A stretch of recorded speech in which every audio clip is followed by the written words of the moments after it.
kombola bopeto esusu na kati ya bandako na bino, kombola bopeto elisusu korendre bino visite mpona kobeta tok bozongi na Yesu Masiya ekomi pene, libota na Nzambe mwasi na Yesu Masiya ezali tango ya yo komibongisa, ezali tango ya yo kose prepare parce que bozongi na Yesu Masiya ezali susu musika te. Tozomona bilembo nyonso tu o Yesu asa lobaki na biso esili déjà na kokokisama.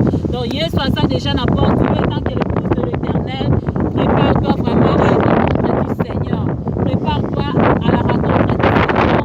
Mibongisa, mipetola, longola salite, longola bindo, longola vraiment o nyonso eza ya malamu te, eza tango ya kokombola, ya kosala vrai nettoyage parce que bozongi na Yesu Masiya eza esu musika te. Que Dieu vous bénisse.